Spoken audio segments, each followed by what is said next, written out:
For nearly 2,000 years, the papacy, the pinnacle of Roman Catholic leadership, has been exclusively held by white men from Europe.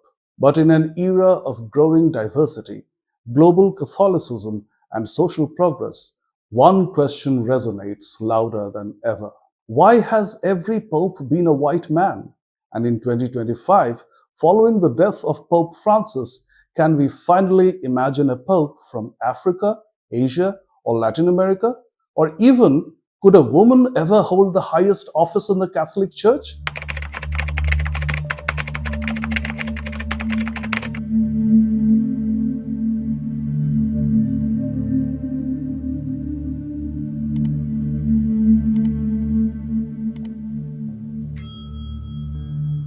Of the 266 popes in church history, 217 hailed from Italy, others came from France, Germany, and a handful of other European nations. Until Pope Francis, every pope for over 1,200 years was European. This wasn't mere coincidence. The papacy emerged from Rome, both politically and spiritually. Europe was once the epicenter of global Catholicism, and so the papal throne remained a European domain. But that world has changed. Today, over half of the world's Catholics live outside Europe.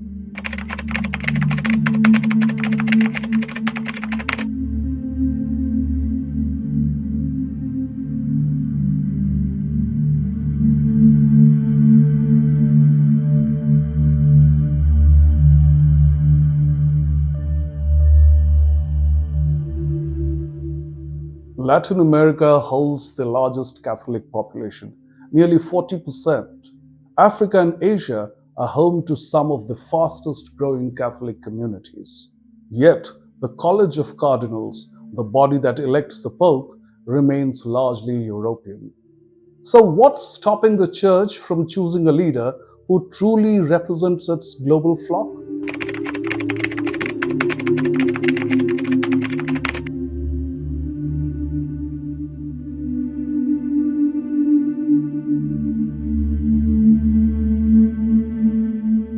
Technically, any baptized Catholic man is eligible to become pope.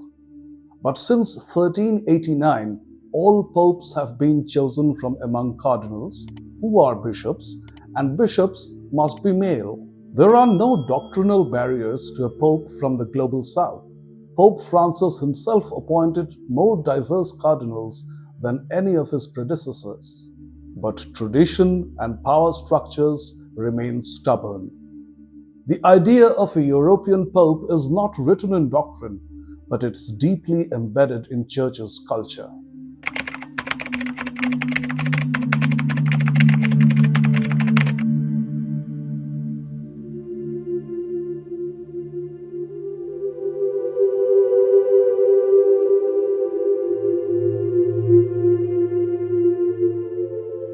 When it comes to women, however, the barriers are explicit. Church doctrine insists that only men can be ordained as priests, and thus only men can be bishops, and therefore popes. The reasoning? That Jesus chose only male apostles. But is this theology or tradition masquerading as eternal truth? Many Catholic women argue that this exclusion is outdated and unjust, especially in a world that has moved on from patriarchal structures in almost every other sphere.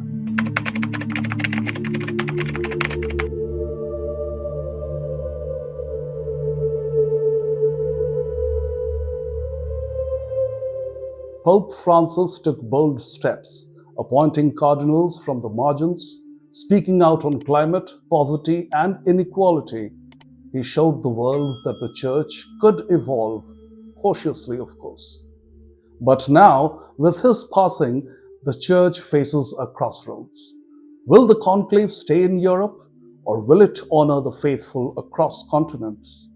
The call for a non-European pope has never been louder. The call for inclusion of women? Still distant, but no less urgent.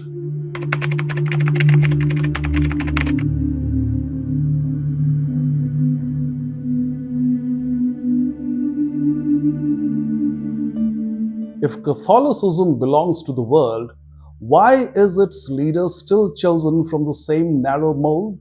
Why can't the next Pope be from Africa, from Asia, from Latin America? Why not a woman?